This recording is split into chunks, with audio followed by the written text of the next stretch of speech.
যে কোনো শাস্ত্র সিদ্ধান্ত পঠন পাঠনের পূর্বে শাস্ত্রীয় নিয়ম অনুসারে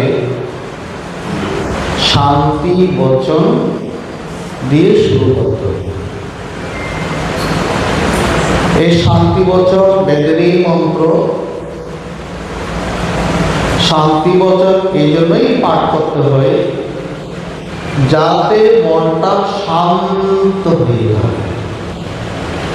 শান্ত মনে যাতে পাঠ শ্রবণ হয়, পাঠ হৃদয়ঙ্গম করা হয়। স্বাধ্যায়ের যে পাঠ বা আলোচনা এগুলো যেমন তেমন করে শ্রবণ করলে কোনো কল্যাণ হয় না। পাঠ শ্রবণ তারই সার্থকতা হয় যে সত্যিকার অর্থে নিজের জীবনের উন্নতি চায়, যে নিজের মনের শুদ্ধি চায়, দেহের শুদ্ধি চায়, আত্মার অনুভূতি চায়। এটাকে বলে জীবন। যে জীবনে দেহের শুদ্ধি নাই, মনের শুদ্ধি নাই, আত্মার সাধন নাই, সে জীবনটাকে সত্যিকারের মানব জীবন বলা হয় না। সে তার সঙ্গে পশু জীবনে এক হয়ে যায়। তাই শাস্ত্র বলছেন ধর্মহীন পশুবি সমান। জ্ঞানবিহীন জীবন, ধর্মবিহীন জীবন পশু সমান। সেই জন্য শ্রবণটা আন্তরিক হওয়া চাই। আমাদের শাস্ত্রে বা মহাত্মারা ৬০ শ্রেণীর শ্রোতা বর্ণনা করেছেন। এরকম শ্রোতা হলে পাঠকের পাঠগুলো হৃদয়ে গ্রহণ করবে এবং তার কল্যাণ হবে। সেই ৬০ শ্রেণীর শ্রোতারা হলেন সর্পী শ্রোতা, ভেক শ্রোতা, হংস শ্রোতা, শুক শ্রোতা। যারা পাঠকে পেপার বা খবর শোনার মতো শুনলো ফেলে দিল, তাকে ভেকের শ্রোতা বলা। ভেক মানে ব্যাগ, যে শ্রবণের করে তার কোনো কল্যাণ আদৌ হবে না। আর সর্পী শ্রোতা কি করে? যারা বসে বসে পাঠকের বক্তব্যের বিষয়গুলো দোষ ত্রুটি আলোচনা করে। সর্পের মতো একে বেঁকে যাদের মন, দোষযুক্ত যাদের মন, দোষদৃষ্ট যাদের মন, যারা অশুভযুক্ত মন বা আসুরিক মন, তারাও কিন্তু পাঠ শ্রবণ করে কোনো কল্যাণ লাভ করতে পারে না। হংস শ্রোতা, হংস যেরকম জল বাদ দিয়ে দুধ গ্রহণ করে, যাদের মন শাস্ত্রের সারটুকু গ্রহণ করে থাকেন, তারা হল হংস শ্রোতা, উত্তম শ্রোতা। এবং এরপর হলো শুক শ্রোতা। শুক শ্রোতা হলো যারা পাঠ শ্রবণ করে সারটুকু গ্রহণ করে, এটাকে মনন করে, ধ্যান করে এবং সেটা বিশ্লেষণ করতে পারে, অনুভব তাৎপর্য অনুভব গ্রহণ করে অন্যকেও সেটা বলতে পারে। তারা হলো সুশ্রোতা, সর্বোৎকৃষ্ট শ্রোতা। তো আমাদেরকে যে শ্রোতার ক্যাটাগরিতে থাকতে হবে অন্তত হংস শ্রোতা। আমরা যেন শাস্ত্রের কথাটা খুব মনে মনে গ্রহণ করব, শুনবো আর ফেলে দিব না। যেটা শুনবো শাস্ত্রের বাক্য, এটা মনে প্রাণে গ্রহণ করবো সারা জীবনের জন্য। এটাকে বলা হচ্ছে শ্রদ্ধা। তাই বলা হচ্ছে শ্রদ্ধার সঙ্গে পাঠ শ্রবণ করতে হয়। শ্রদ্ধা হল গুরুবাক্য, শাস্ত্রবাক্য, যেটা বলেন, যেরকম বলে সেটা গ্রহণ করা, এটা অ্যাকসেপ্ট করা। আমি শুনলাম, গেটের বাইরে গিয়ে ফেলে দিলাম, এর কোনো আত্মকল্যাণ হবে না। আমরা আত্মকল্যাণের জন্য, দেহের শুদ্ধি, মনের শুদ্ধি, আত্মোন্নতির জন্য এই পাঠের আসলে আয়োজন করা হয়েছে। এখন আমরা যদি সেটা সেইভাবে গ্রহণ না করি, অন্যভাবে গ্রহণ করি, তাহলে আমাদের পাঠ গ্রহণে বা পাঠ শ্রবণে বা এই আয়োজনে কোনো ফলপ্রসূতা আসবে না। প্রথমেই বলেছি, এই শাস্ত্রীয় পাঠ শুরুর পূর্বে শান্তি বচন দিয়ে শুরু করতে হবে। আমরা শান্তি বচন পাঠ করেছি, তা কৃষ্ণ যজুর্বেদীয় শান্তি মন্ত্র। এই মন্ত্রের অর্থটাও আমাদের প্রথমে জানা দরকার। আমরা বললাম ওম সহনা ভবতু। ওম সে পরমাত্মার নিকট প্রার্থনা, পরমাত্মার নিকট কি প্রার্থনা? সহন অবতু, আমাদের দুজনকে রক্ষা করুন। কে প্রার্থনা করছেন? শিষ্য। শিষ্য তার জন্য প্রার্থনা করছেন আমাদের দুজনকে রক্ষা করুন। আমরা দুজন বলতে কে? শিষ্য নিজে এবং গুরু। কারণ গুরুকে যদি ভগবান রক্ষা না করে, গুরুর মুখে যে ব্রহ্ম বাক্য আছে সেটা শিষ্য প্রাপ্ত হবে প্রত্যেকে। তার নিজের কল্যাণের সাথে সাথে গুরুর কল্যাণ প্রার্থনা করছেন আমাদের দুজনকে রক্ষা করুন। তা আমরা দুজন কোন বিপদে আছি? রক্ষা করার জন্য বলছেন। রক্ষা করার কথাটা কখন আসে? যখন বিপদে থাকে, তাই তো? আমরা যখন বিপদে পড়ি বলে আমাদের ত্রাহিমা ত্রাহিমা, রক্ষা করব। তা এই রক্ষা, আমরা কোন বিপদে আছি? আমরা সকলেই বিপদে আছি। সেই বিপদটা হয়তো আমরা বুঝতে পারছি না। এটা হলো আত্মবিস্মৃতির বিপদ। আত্মবিস্মৃতি, আমরা এই সংসারে এসে নিজেকে সেটা ভুলে গেছি। এটাকে বলা হচ্ছে আত্মবিস্মৃতি। এই আত্মবিস্মৃতির বিপদে শিষ্য আছে, গুরু আছে। তাই দুজনকে রক্ষা করো। অর্থাৎ শিষ্য প্রার্থনা করছে আমার গুরু যেন আত্মজ্ঞান হয়। আমার গুরু যদি আত্মজ্ঞান হয়, সেই জ্ঞান আমি প্রাপ্ত হব। কারণ গুরু বক্ত্রে স্থিত ব্রহ্ম লজ্জত প্রসাদ। এই ব্রহ্ম জ্ঞান গুরু ব্যতীত কেউ দিতে পারে না। তাই শিষ্য আগে প্রার্থনা করছেন আমাদের দুজনকে রক্ষা করুন। আর আমার গুরুদেবের যেন আত্মস্থিতি জাগ্রত হয়, আত্মজ্ঞান হয়। তারপর আমি গুরুর কাছ থেকে আত্মজ্ঞান প্রাপ্ত হব। তাই বলা যায় ওম সহনা অবতু। সহন ও অবত, আমাদের দুজনকে রক্ষা করুন, আত্মবিস্মৃতির বিপদ থেকে রক্ষা করুন। এক কথা বলতে গেলে অসৌমা তন্ময় তমসোমা জ্যোতির্গময় মৃত্যুমা মৃতগময় অবিরাবির্ময়ী। হে পরমাত্মা, আমাদের এই মানব জীবন হচ্ছে একটা যাত্রা। অসৎ লোক থেকে যেন সত্যে পৌঁছতে পারি, এই তম অন্ধকার জীবন থেকে যেন আলোর জীবনে পৌঁছতে পারি, জ্ঞানের জীবনে পৌঁছতে পারি। মৃত্যু লোক থেকে যেন আমরা উত্তীর্ণ হয়ে অমৃত প্রাপ্ত হতে পারি। এইটা প্রাপ্তির জন্য শিষ্যের আকুল প্রার্থনা। প্রত্যেক শিষ্যকে এইভাবে প্রতিদিন এই শান্তি বচনের মাধ্যমে প্রার্থনা করতে হয় নিজের কল্যাণের জন্য এবং গুরুদেবের কল্যাণের জন্য। ওম সহনা অবতু সহন ভুনক্তু। আমরা দুজনেই যেন এই যে শাস্ত্র পাঠে বসেছি, শাস্ত্রের সার সিদ্ধান্ত ফল যেন প্রাপ্ত হতে পারে। শাস্ত্র কি বলা হয়েছে, শাস্ত্রের জ্ঞান, শাস্ত্রের সারমর্ম, শাস্ত্রের সিদ্ধান্ত আমরা যেন লাভ করতে পারি। ভুনক্তু, আমরা দুজনেই যেন শাস্ত্র জ্ঞান অর্জন করতে পারি। শাস্ত্রের সার যে আত্মজ্ঞান, এটা যেন আমরা প্রাপ্ত হতে পারি। সহন ভুনক্তু সহ বীর্যঙ্করবাবহৈ।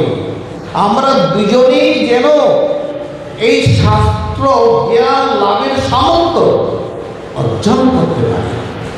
আমার যেন সেই সম্পদ আমার যেন হয়। শাস্ত্র জ্ঞানের সামর্থ্য কে অর্জন করতে পারে? যার মধ্যে সংযম আছে, সাধনা আছে, সাত্বিক আহার আছে, স্বাধ্যায় আছে, সৎসঙ্গ আছে।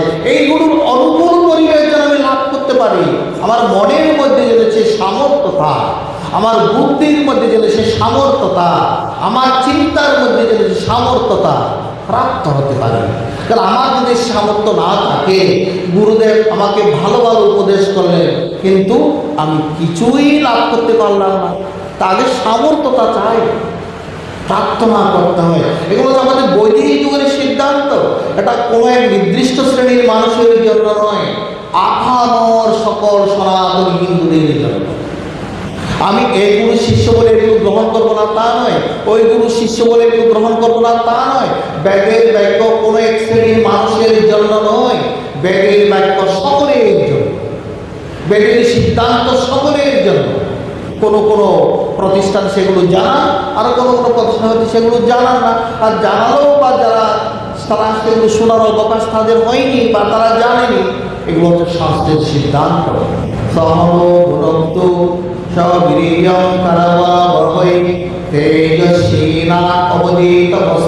আমরা যে এই শাস্ত্র পাঠ করছি, আলোচনা করছি, শুনছি, আমার এই পাঠ, আমার এই বিদ্যা যেন তেজস্বী হয়।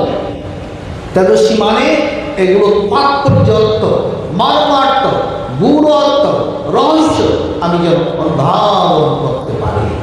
পরমাত্মার কৃপা ব্যতীত এগুলো কখনো হবার নয়। তেজস্বী নাম অবদিত বস্তু, অর্থাৎ আমার যে পাঠে বসেছি, যে পাঠ করছি, শিষ্য প্রার্থনা করছেন আমি গুরুর কাছ থেকে যে পাঠটা গ্রহণ করব, এই পাঠ আমার মধ্যে যেন অর্থবহ হয়ে ওঠে, পরিপূর্ণ শুদ্ধ অর্থ হয়ে আমার মধ্যে যেন প্রকাশ পায়, আমার অন্তর যেন আলোকিত হয়, জ্ঞানালোকে যেন উদ্ভাসিত হয়, তাৎপর্য গূঢ় রহস্য আমি যেন অনুভব করতে পারি।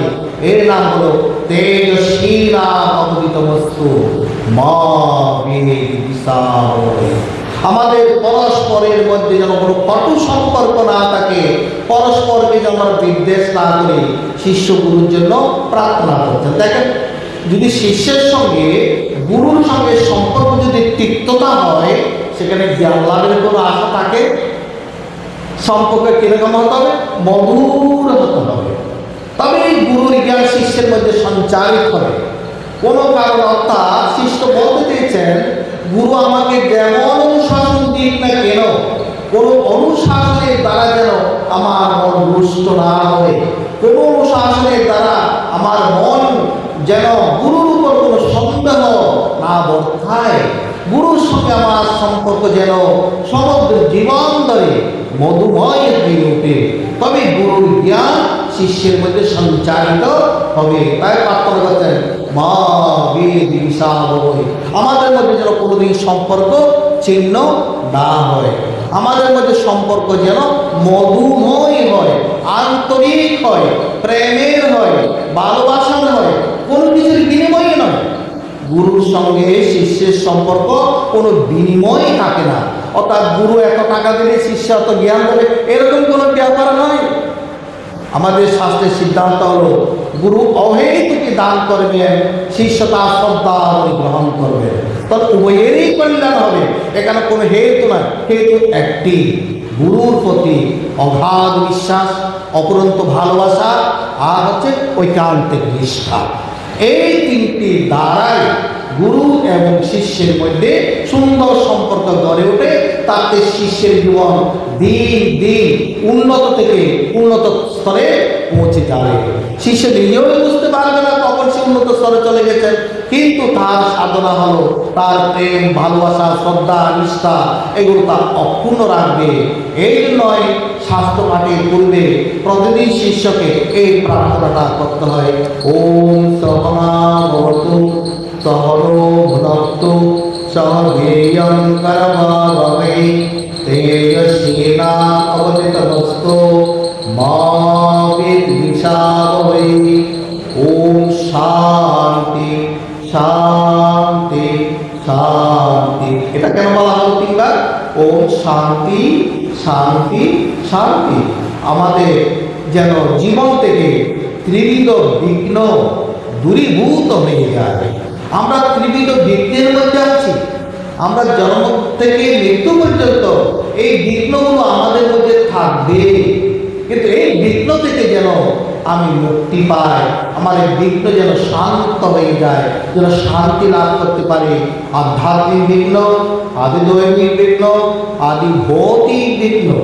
আধ্যাত্মিক বিঘ্ন কি?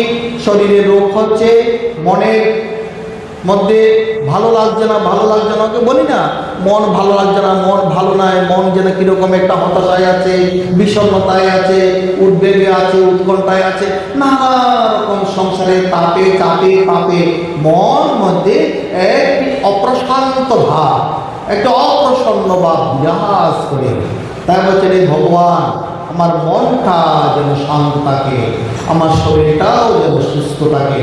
এই মন এবং শরীরের শান্তির জন্য, বিঘ্ন নাশনের জন্য ওম শান্তি বলা হয়। আদি দৈব দুর্ঘটনা কিংবা প্রকৃতিগত ঘটনা থেকে আমি যেন শান্ত থাকতে পারি। আর আদি ভৌতিক বন্যহিংসাদি প্রাণী থেকে যে হিংসা হয়ে থাকে সেই হিংসা থেকে যেন আমি সুস্থ থাকতে পারি, শান্ত থাকতে পারি। এই ত্রিবিধ বিঘ্ন থেকে আমি যেন নিরাপদে থাকতে পারি। এই হে ভগবান আমার এই ত্রিবিধ বিঘ্নের শান্ত করে দিন, শান্তি করে দিন। আমি যেন সুন্দর মানব জীবনে উপলব্ধি করতে পারি, মানব জীবনের গুরুত্ব উপলব্ধি করতে পারি, মানব জীবনের লক্ষ্য অনুভব করতে পারি, মানব জীবনের সাধন নিষ্ঠা নিয়ে জীবনটা অতিবাহিত করতে পারি ও মানব জীবনে সুখ শান্তি আনন্দ লাভ করতে পারি। এই হলো শান্তি মন্ত্রের তাৎপর্য। আমরা আজকে থেকে যে পাঠটা শুরু করব এটা হলো সেই গ্রন্থের নাম আমার সকা। পরম পূজ্যদের স্বামী শ্রী প্রধানন্দ যোগী আমাদের কাছে সন্ন্যাসী বাবা যে গ্রন্থটার বাণীগুলো লিপিবদ্ধ করেছিলেন, যেগুলো তাহার সাধন জীবনের বাণী, যিনি 1003 বছর উত্তরাঞ্চলে ঋষিকেশে সাধনা করে যে তপলব্ধ জ্ঞান অর্জন করেছিলেন, তার এই সারসম্ভূত 1060 সাধন তত্ত্ব মানব জীবনের কল্যাণার্থ বাণীগুলো লিপিবদ্ধ করেছেন। আর পরম পূজনীয় গুরুদেব স্বামী সুতজানন্দ জ্যোতি মহারাজ এই গ্রন্থর নাম দিয়েছেন আমার সখা। আমার সখা মানে জীবনের মধ্যে যে সখার বাণীগুলো শ্রবণ করিলে আমাদের মনে জীবনে আত্মার কল্যাণ উৎকর্ষ সাধন হবে। তাই আমরা যদি সত্যিকার অর্থে মানব জীবনের কল্যাণ চাই, এই গ্রন্থ থেকে আমাদের শাখা রূপে বরণ করতে হবে। আমাদের পরস্পরের জাগতে অনেক সখা আছে, কিন্তু প্রকৃত সখা তো সেই যে আমাকে স্বরূপের সন্ধানের জ্ঞাপন করে। সখা মানে স্বরূপ, খা মানে জ্ঞাপন। যে সখা আমাকে আমার স্বরূপ জানিয়ে দেয়, আমার গন্তব্য জানিয়ে দেয়, আমার লক্ষ্য জানিয়ে দেয়, আমার প্রাপ্তব্য জানিয়ে দেয়, আমার সাধনা জানিয়ে দেয়, আমার সংযম জানিয়ে দেয়। এক কথায় মানব জীবনের সাধ্যকে সাধনাকে তাই জ্ঞাপন করে, তাই হলো সখা। এই জন্য বাবাদের সুন্দর নাম দিয়েছেন আমার সখা, যে আমার জীবনের সখারূপে তিনি গ্রহণ করে বাবাজি নির্দিষ্ট গন্তব্যস্থলে পৌঁছে গেছেন। এই গ্রন্থের মধ্যে আমাদের শাস্ত্রের এমনকি গীতার ও বেদান্ত উপনিষদগুলো সার কথাগুলো সারবৎ লিপিবদ্ধ আছে, সারবৎ নির্যাস। এখান থেকে আমরা প্রয়োজনীয় বাণীগুলো আমরা আলোচনা করব আমাদের জীবনের কল্যাণের জন্য, জীবনের উন্নতির জন্য, আত্ম উপলব্ধির জন্য। এই বাণীগুলো আমরা আজকে থেকে শুরু করব। আশা করি এই গ্রন্থটি অনেকের কাছে আছে। নেক্সট দিন যখন আসবেন সঙ্গে করে নিয়ে আসবেন, সাথে করে প্রত্যেকে এটা নিয়ে আসবেন। তাহলে আমি পাঠের সাথে সাথে আপনারা যদি ওখানে চোখ দেন, তাহলে আপনাদের মনোনিবেশ আরও বেশি করে গ্রহণযোগ্য হবে, মনের কাছে তার বেশি বেশি আপনাদের কাছে অনুভূতির দ্বারে পৌঁছে যাবে। এটা সঙ্গে নিয়ে আসবে, বুঝছেন?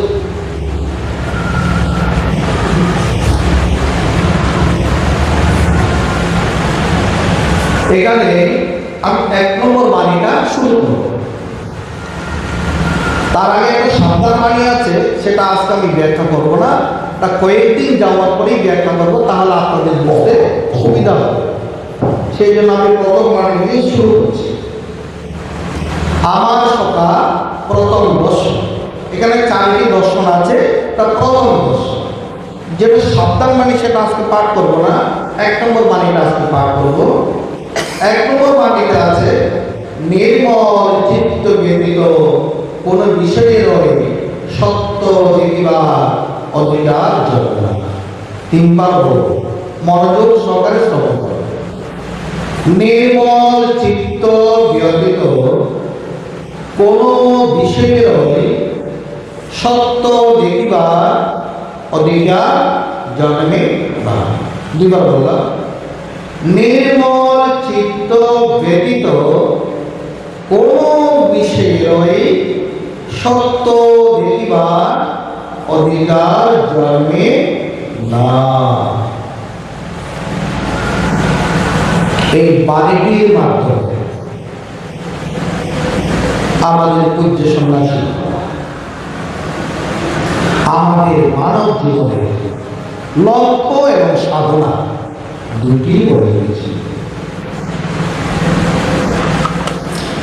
এই একটি বাণীর মধ্যে জীবনের লক্ষ্য কি হওয়া উচিত, সাধনা কি হওয়া উচিত, এর বাণীটার অন্তর্নিহিত রহস্য এর মধ্যে আছে।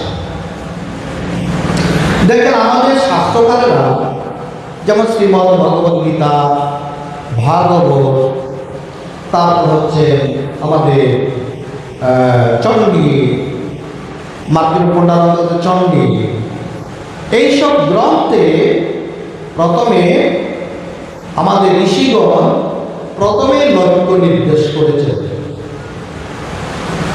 কার লক্ষ্য? মানব জীবনের লক্ষ্য। কেননা ঋষিরা আমাদের কল্যাণের জন্যই শাস্ত্র প্রণয়ন করেছেন। তাহারা দেখেছেন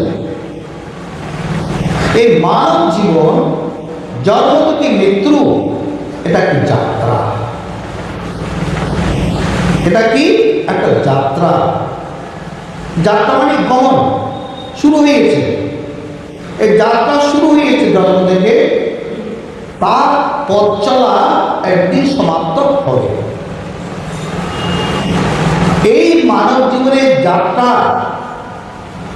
লক্ষ্যটা কি, এটা যদি ঋষিরা আমাদের না জানিয়ে দিতেন, আমাদেরকে পুনর্বার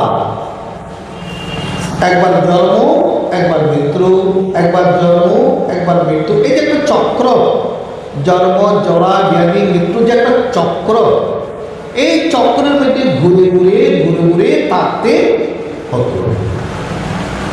এই জন্য তারা প্রথমে জানে যে মানব, তোমার জীবনে একটা যাত্রা শুরু, জন্ম থেকে যাত্রাটা শুরু হয়েছে, ট্রেন চলা শুরু হয়েছে, এই ট্রেন একদিন থামবে, ওটা মৃত্যুর দিন ওই ট্রেনের যাত্রাটা সমাপ্ত হবে। এর মধ্যে শাস্ত্র তোমাকে জীবনের যেটা লক্ষ্য নির্দিষ্ট করে দিচ্ছেন, সেখানে যদি তুমি পৌঁছতে না পারো, তোমার ওই জন্ম মৃত্যুর যাত্রা কোনোদিনই বন্ধ হবে না। জন্ম মৃত্যু যাত্রা করে, তাই না? আমরা এই জন্ম মৃত্যুর যাত্রা করে বলতে আমরা বারংবার নিষ্পেষিত হচ্ছি। জন্মের মধ্যে দুঃখ, মৃত্যুর মধ্যে দুঃখ, জীবনের মধ্যে যন্ত্রণা, ব্যাধির মধ্যে আমাদের কষ্ট, জরার মধ্যে আমাদের লাঞ্ছনা, পূর্ণ রূপে মানব জীবনে আছে। তাই ঋষিরা দয়া করে গীতার মধ্যে যেমন বলে দিয়েছেন, অবিনাশী তুতরে বিদ্যে, তুমি যুদ্ধ করতে এসেছো, ভালো কাজ করেছো, যুদ্ধ তোমার কর্তব্য। এই তোমার কর্তব্য কর্মের পিছনে জীবনের লক্ষ্য কি যুদ্ধ জয়? না, যুদ্ধ জয় হবে কি পরাজয় হবে সেটা পরের কথা, এটা তোমার কর্ম বা কর্তব্য সাধনের উপর নির্ভর করছে, কিন্তু তোমার জীবনের একটা লক্ষ্য আছে। সংসারে আমরা নানা কাজকর্ম করছি, ঠিক আছে, এর মধ্যে একটা জীবনের লক্ষ্য থাকা উচিত।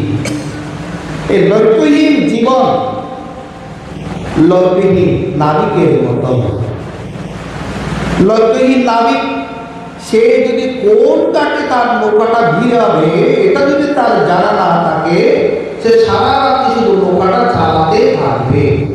সে যদি জানে যে আমার এই নৌকা এই ঘাট থেকে যাত্রা করে ওই ঘাটে যাবে, তখন সে একদিন তার নৌকা চলতে চলতে চলতে ওই নির্দিষ্ট ঘাটে পৌঁছে যাবে। তা আমরা যদি আমাদের মানব জীবনের লক্ষ্যটা যদি জানা না থাকে, ওই লক্ষ্যহীন নাবিকের মতো শুধু ওই জলাশয়ের মধ্যে ঘুরতে থাকবে।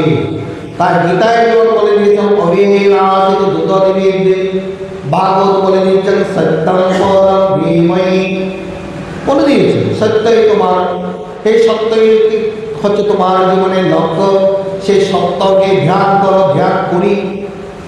এখানেও সন্ন্যাসী বাবা জানিয়ে দিচ্ছেন নির্মল চিত্তে ব্যতীত কোন বিষয় সত্য দেখিবার অধিকার জন্মে না। সত্য জীবনের লক্ষ্য হল সত্য। সৎ সৎ কি? যাহা কালে তিষ্ঠতি কালে, কালে প্রয়োগে তিষ্ঠতি সৎ। সত্যম কি পরম ব্রহ্ম, সত্যই হচ্ছে পরম ব্রহ্ম। সকলের মধ্যে যে সত্যটা বিরাজ করছেন, সে সৎ বস্তুটা কি? সেই সৎ বস্তুটা হচ্ছে ব্রহ্ম। নিত্যম বস্তু একম ব্রহ্ম, তদ ব্যতিরেকম সর্বমনিত্যম। নিত্য বস্তু একম ব্রহ্ম, যাহা তিন কালে থাকে, আমি, আপনি, জগৎ, ভূত, ভবিষ্যৎ, বর্তমান তিন কালে থাকবে। আমাদের পূর্বপুরুষরা পিতা মাতা পিতামহ মাতামহ কেউ আছে? একদিন আমাদেরও নাতি হতে হবে, আমরা পিতামহ মতো এই পরবারে চলে যাব। জীবনের লক্ষ্য সেই সত্য স্বরূপ পরব্রহ্ম, এটাই সৎ।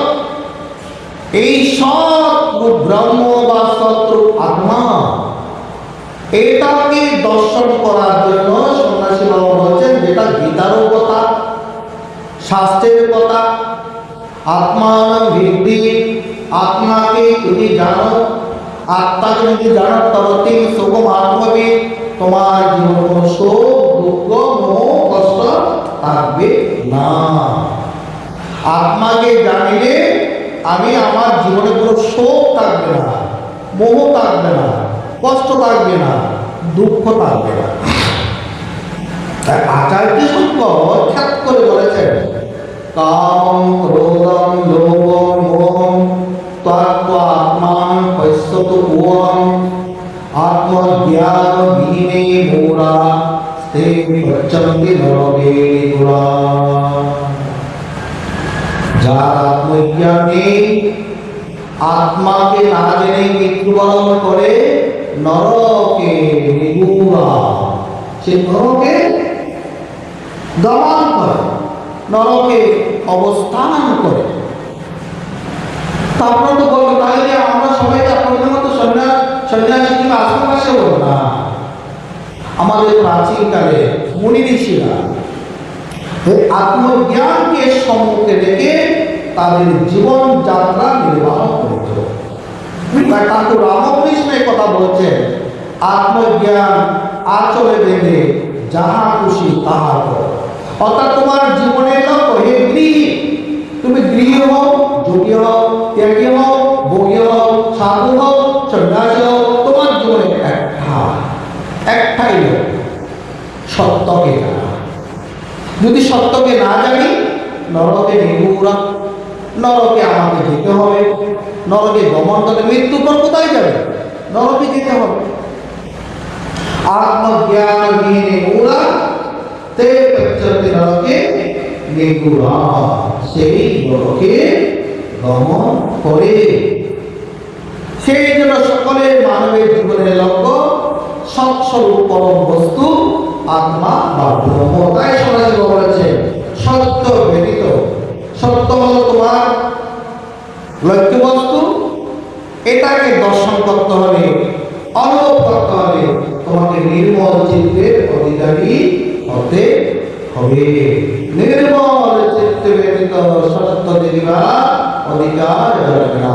আমরা পরস্পরকে মানুষ দেখছি, গরু দেখছি, ছাগল দেখছি, কাঠ, বাস, জীব জন্তু, পশু পক্ষী, কীট পতঙ্গ দেখছি। যেগুলো দেখছি সেগুলো তো একদিন মরণ হবে না? এগুলো একদিন মরণ হবে। এগুলো যা আমরা দৃশ্যমান দেখছি, এগুলো জায়গাতে অস্থি, বৃদ্ধি, বিপরিণাম, বিপক্ষে, বিনাশ, তার তো একটি বিকার আছে। যা কিছু আমরা দেখছি তার জন্ম আছে, তার অস্তিত্ব আছে, তার পরিণাম আছে, তার ক্ষয় আছে, তার বিনাশ আছে, মানে মৃত্যু আছে। তো যা দৃশ্যমান বস্তুর অন্তরালে কোন সব বস্তু, সেটা এই দৃশ্যমান শরীরকে, জীব জগৎকে যিনি পরিচালনা করছেন, এই সত্য বস্তুর উপর অধিষ্ঠান করে আমরা সবাই আছি। সবসময় পরমাত্মার মধ্যে আমরা বিচরণ করছি। ওটাই হচ্ছে আমাদের জীবনের লক্ষ্য, কারণ ওটাই আমাদের স্বরূপ। স্বরূপকে ত্যাগ করে বিরূপকে নিয়ে চলাই হলো যত প্রতিবন্ধকতা, যত বাধা, যত দুঃখ, যত কষ্ট। স্বরূপ, আমরা আমাদের স্বরূপকে চিনতে পারছি না। ঠাকুর রামকৃষ্ণ তার শিষ্যদের দৃষ্টান্ত দিয়ে এই স্বরূপটা জানাতেন। কেননা যারা শাস্ত্র সিদ্ধান্ত অনুভব করেছে কিংবা শাস্ত্র সিদ্ধান্ত জানেন, তাদের কর্তব্য অন্যকে সে শাস্ত্র সিদ্ধান্ত জানানো বা শোনানো। সেই রকম মুনি ঋষিরা এই জন্য আমাদের জন্য এই সুন্দর সুন্দর বাণীগুলো তারা বেদ, বেদান্ত, উপনিষদ, গীতা, ভাগবতের মাধ্যমে লিপিবদ্ধ করেছেন, মানুষকে জানানোর জন্য, তার জীবনের স্বরূপ জানানোর জন্য। যে কথাটা সন্ন্যাসী বাবা বলে দিয়েছেন যে তোমার স্বরূপ হচ্ছে সত্য, তোমার হচ্ছে সত্য স্বরূপ আত্মা ব্রহ্ম। এখন তো আমাদেরকে জিজ্ঞাসা করলে আপনি কে, আমি আমার একটা নাম বলবো, আমার একটা ফটো দেখাবো, এটা আমার আইডি, এটা আমার পরিচয়, এই আমি কাজ করি, এটাই আমার পরিচয়। এটা কিন্তু ব্যবহারিক পরিচয়, এটা পারমার্থিক জীবের পরিচয় নয়। পারমার্থিক জীবের পরিচয় হলো যেটা মুনি ঋষিরা আমাদেরকে জানিয়েছেন, এই জীব এবং জগৎ সকলের অধিষ্ঠানের মূলে এক পরম সত্তাস্বরূপ পরমাত্মা আছেন, তিনি সর্বত্র আছেন। হে জীব, তুমি সেই পরমাত্মা, তুমি সেই পরমাত্মা।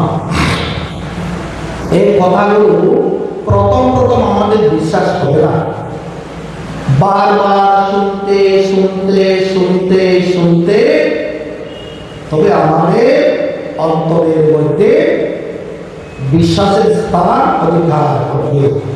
বারবার এই কথাগুলো শুনতে হবে। এই কথাগুলো শোনানোর নামে নাম হলো সুঅধ্যায়। আপনি কে এটা আপনি জানুন, শাস্ত্র থেকে, গুরুমুখ থেকে আপনি শ্রবণ করুন। আপনি নিজেকে একজন পিপিলিকার কীটের মতো কীট মনে করেছেন, আপনি সংসারের একজন নগণ্য জীব মনে করেছেন। আপনি কি আপনি জানেন? ঠাকুর রামকৃষ্ণ বলতেন, ভগবান পরমাত্মা আমাদের সকলের মধ্যে অনন্ত শক্তি দান করেছে। সেই শক্তির সন্তান আমরা জানি না বলে আমাদের নিজেদেরকে আমাদের অতি ছোট্ট মনে হয়, ক্ষুদ্র মনে হয়, কীট মনে হয়, তুচ্ছাদি তুচ্ছ মনে হয়। তাই বলছে তোমাদের চৈতন্য, তুমি যে চৈতন্য স্বরূপ, এটা তোমার উপলব্ধিতে আসো। তুমি এই সর্ববিকারবান জীব নহ। এই শরীরটার জন্ম আছে, এর অস্তিত্ব কিছুদিন দেখা যাচ্ছে, এর পরিণাম আছে। ছোট রূপে জন্মগ্রহণ করলাম, কৈশোর হলো, শিশু হলো, কৈশোর হলো, যুবক হলো, তারপর পৌরত্ব হলো, তারপর বার্ধক্যে উপনীত হলো, একদিন তার পরিণাম মৃত্যু হয়ে গেল। সেই জন্ম থেকে মৃত্যু পর্যন্ত যে জীবটা আছে, এই শরীরটা তুমি তোমার পরিচয় নয়, এটা জড়, আর তুমি চেতন। তুমি সে সৎস্বরূপ পরম বস্তু, তুমি সে আত্মা, এটাই তোমার জীবনের লক্ষ্য। এই লক্ষ্যটা বুঝাতে গিয়ে তারপর রামকৃষ্ণ তার সন্তানদের, শিষ্যদের, অনুগত ভক্তদের সুন্দর একটি দৃষ্টান্ত উপস্থাপনা করতে বোঝার জন্য। এই দেখো বলছে কিরকম, এক মেষপালক যারা ছাগল ভেড়া পরিপালন করে মাঠে ঘাটে ছড়ায়, নিজের মধ্যে খাবারে রেখে তাদের দেখাশোনা করে, সে মেষপালক একদিন তিনি পাহাড়ে গেলেন মেষ সামুদ্রের সকলকে নিয়ে। সকাল থেকে সন্ধ্যা পর্যন্ত সেগুলোকে ছেড়ে তারা জঙ্গলের মধ্যে এদিক সেদিক ঘোরাফেরা করে ঘাস আদি বহন করে। আর মেষ পালক যে দেখাশোনা করে ওই মজুর মাঝে মাঝে তাদেরকে দেখে আবার মাঝে মাঝে নিজের আস্তানায় ওখানে বসে বসে বিড়ি তামাক যা খাওয়ার খায়। সেরকম একদিন সন্ধ্যাবেলা তিনি বসে বসে তামাক খাচ্ছেন, হঠাৎ তার চোখ গেল যে পাহাড়ের তার একটা ছোট্ট নদী বয়ে গেছে, নদীর ওপারে থেকে। ওপারে থেকে তার চোখ তো ছানা করে। তিনি কি দেখলেন? তিনি দেখলেন এক সিংহী বড় বড় চোখ করে, যেখানে মেষগুলো বিচরণ করছে তাদেরকে ঠাক করে শিকার করে দৃষ্টি করে ঠিক আছে। যদি এই মুহূর্তে শিকার করবে, এই একটা দুটা হলো মেষ আজকে সিংহের পেটে চলে যাবে। এবং সেই মেষগুলো অর্থাৎ সেই ছাগল বেড়া তারাও দেখে ফেলেছে সিংহীকে। দেখার পর তারা সেখানে ভেঁ ভেঁ ভেঁ ভেঁ শব্দ করতে শুরু করে দিয়েছে। এখন যে মেষ পালক তারও জীবনের ভয় আছে, যদি তাদেরকে না করে আমার উপর আক্রমণ করে, তা সেও কি করবে? সেও নিজেকে নিরাপদ স্থানে নিয়ে যাওয়ার জন্য দৌড়ঝাঁপ শুরু করবে। এমন সময় ঘটে গেল একটি অঘটন। অঘটনটা কি? যে ভাবনা সিংহীটা নদীর ওপার থেকে দিয়েছে পারে বা একবারে লক্ষ্য হয়ে ধীর, সেখানে ঘটে গেল আরেকটি ঘটনা। ঘটনাটা কি? ওই সিংহে ছিল, সিংহের গর্ভবতী, লাভ দেওয়ার সাথে সাথে তার বাচ্চা প্রসব হল। আর সিংহীটি সেখানে জোরে লাভ দেওয়াতে পড়াতে মাটিতে আছাড় দিয়ে মরে গেল। সিংহী মরে গেল, বাচ্চাটা ওখানে পড়ে রইল। আর মেষ পালক এসে তাড়াহুড়া করে ওই সিংহের বাচ্চাটাকে কোলে করে নিয়ে মেষগুলিকে নিয়ে তার আস্তানায় চলে গেল। এবার সিংহের বাচ্চাটা ওই মেষের সাথে অর্থাৎ ছাগল ভেড়ার সাথে পালিত হল। অর্থাৎ ওই ছাগল ভেড়া যেরকম ঘাস খায়, ওই সিংহের বাচ্চাটাও সেরকম ওদের মতো ঘাস খায়, ওদের মতো বলে বলে বড় হচ্ছে। ওরা যখন ভেয়ে ভেয়ে শব্দ করে, সিংহের বাচ্চাটাও ভেয়ে ভেয়ে শব্দ করে। এভাবে কিছুদিন চলতে লাগলো। হঠাৎ একদিন গভীর জঙ্গলে একটা বড় সিংহ ওখানে আসলো। এসে তিনি দেখলেন, তিনি কি মেষকে আক্রমণ করে তা নয়, মেষের পালের মধ্যে সিংহের বাচ্চা কি করছে। সে তো তার জাতের লোককে চিনে, সেও চিনবে না তার জাতের লোক, সে চিনে। বল আমার জাতের লোক এই মেষের ছাগল বেড়ার সাথে কি করছে। সে কোনো ছাগল বেড়াকে শিকার না করে ওই সিংহের বাচ্চাটাকে খাপ করে দিল। আর অন্যান্য মেষগুলো ছাগল ভেড়াগুলো তারা দূরে দূরে চলে গেল। তাকে ধরে নিয়ে জঙ্গলের এক পাশে নিয়ে আসলো।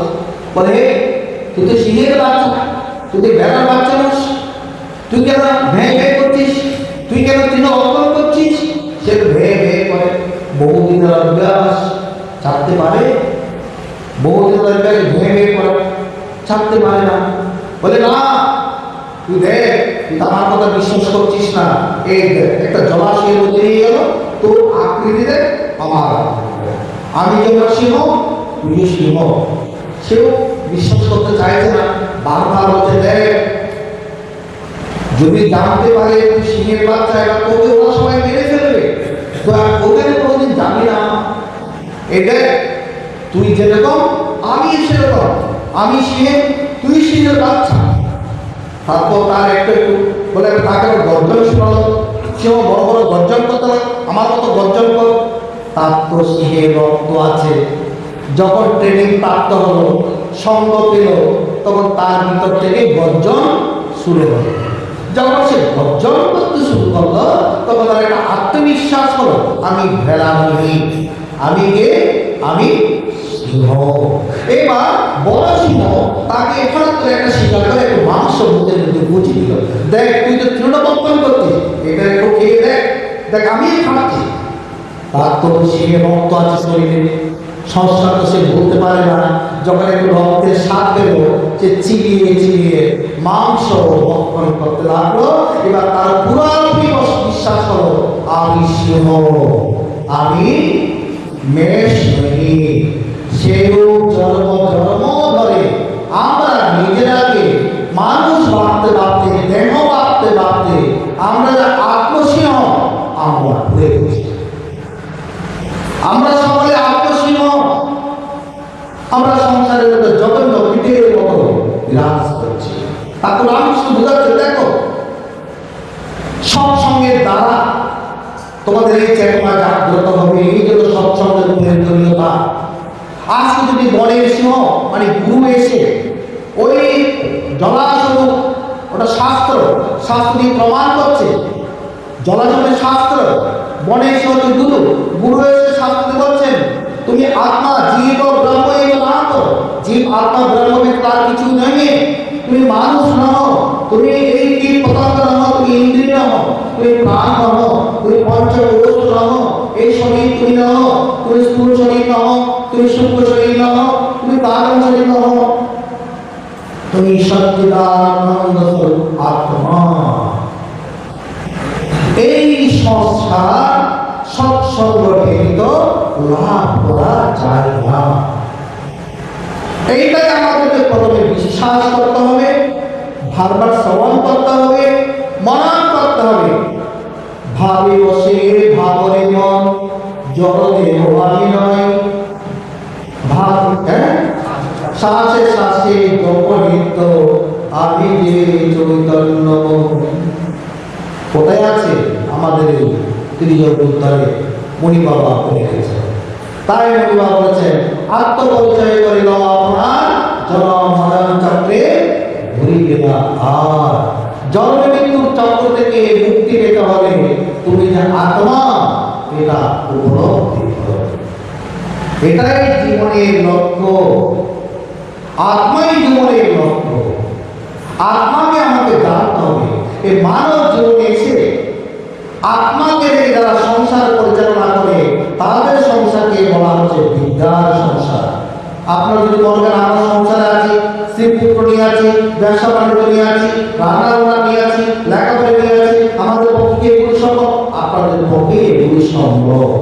আচ্ছা আপনারা বেকার শুরু করুন, আমাদের সাগরসী কাজগুলো করে না, আপনারা রান্না বান্না করেন, এরাও রান্না বান্না করে, আপনারা দশ কাজ করেন, এরা সারাদিন আপনাদের চেয়ে বেশি পরিশ্রম করে। এরা নিজেরা আপনাকে জানতো এই কথাটাকে এরা ভুলছে বা সাধু সদস্যরা ভুলছে, তা আমরা সংসারে কেন বলবো? সংসারের যে কাজগুলো করছে এটা জীবনকে পরিচালনার জন্য, জীবনের লক্ষ্য নিয়ে সংসারে যে কাজ কর্ম কর্তব্য পালন করছে এটাই মানব জীবনকে পরিচালনা করার জন্য। কিন্তু মানব জীবনের লক্ষ্য হতে পারে না। মানব জীবনের লক্ষ্য আত্মা। সেজন্য ঠাকুর রামকৃষ্ণ বলতেন, আত্মজ্ঞান আচরণে যাহা খুশি তাহা করো, না তোমার কর্তব্য করো। কর্তব্য থেকে পরামর্শ করতে বলেনি, পিতা মাতার সেবা থেকে, স্ত্রী পুত্রের সেবা থেকে, লেখাপড়া থেকে, ব্যবসা থেকে মনকে সরাই রাখতে বলছে না। তুমি যা করো তোমার জীবনের লক্ষ্য তুমি ঠিক করো। লক্ষ্য মানুষকে আকর্ষণ করে। আমার লক্ষ্য যদি মহৎ হয়, আমি একদিন না একদিন সে লক্ষ্যের দিকে আমি যাবো। আমার লক্ষ্য যদি ঠিক থাকে, আমি প্রতিদিন কৃষ্ণরা রাগ করে থাকতে পারবো না। আমি নিজেকে চিন্তা করবো, আমার ভিতরে এক সিংহ আছে, তার নাম আত্মসিংহ। তাই বিশ্বের আমাদের বলছেন, শ্রীকান্ত বিশ্বে অমৃত পুত্রা, এই তোমরা অমৃতের পুত্র, তোমরা অমৃতের পুত্র। অর্থাৎ তোমরা সত্য স্বরূপ পরমাত্মা। আপনার বাবা যদি ধনী হবে, আপনি গরিব হতে পারেন। তো আমরা কোন থেকে এসেছি? সে পরমাত্মা থেকে এসেছি। তো তার পুত্র হয়ে আমরা কি করবো? আমরা নিজেকে কেন দিন দুর্বল ভাববো? এই শরীরটা নষ্ট, শরীরটা ক্ষণভঙ্গ, শরীরটা নিকৃষ্ট, আমি আত্মা। এটাই হোক আমাদের মানব জীবনের লক্ষ্য। আজকের প্রথম বাণীতে কিন্তু সত্যটা বললাম, কিন্তু সত্যকে লাভ করার জন্য যে নির্মল চিত্ত, তার পরবর্তী আলোচনাতে আমরা আসবো। শুধু এইটুকু আমাদের যেগুলো জানাবো, আমরা যে যে অবস্থানে থাকি না কেন, যে আত্মে বসবাস করি না কেন, যে কার্য করি না কেন, আমাদের মানব জীবনে সত্যস্বরূপ পরমাত্মাকে লাভ করতে হবে। এইটা লক্ষ্য ব্যতীত অন্য কোনো লক্ষ্য মানব জীবনে হতে পারে না। অন্য কোনো লক্ষ্য যদি আপনি মনে করেন টাকা রোজগার করা, দু চারটা বাড়ি করা, দু চারটা দোকান করা, দু চারটা গাড়ি করা, এগুলো অনিত্য বস্তু। এই অনিত্য বস্তু না আপনি নিতে পারবেন, না আপনার সঙ্গে যাবে। যার জন্য জীবন ভাগ করেন, সেটা কিছুই আপনার সঙ্গে যাবে না, বরং তার সঙ্গে জড়িয়ে গিয়ে আপনি কতগুলো কুসংস্কার নিয়ে মৃত্যুবরণ করবেন, যেগুলো আপনাকে পরবর্তী জীবনে দুঃখ দেবে, দাগা দেবে, লাঞ্ছনা দেবে, কষ্ট দেবে। তাই জীবনের লক্ষ্য যেন সৎ হয়, অর্থাৎ মৃত্যুর সঙ্গে যেন বলতে পারি আমি আত্মা আত্মা আত্মা। এটা যদি আমরা দেখে যদি মৃত্যুবরণ করতে পারি, আমাদের পরম গতি লাভ হবে। এই কথাটা আজকে দেখে রাখবো যে আত্মস্বরূপ পরমাত্মা আমার জীবনের লক্ষ্য। এখন সেটা কিভাবে উপলব্ধি করবো, কিভাবে নির্মল চিত্ত অধিকার হবো, পরবর্তী আলোচনাতে সেটা নিয়ে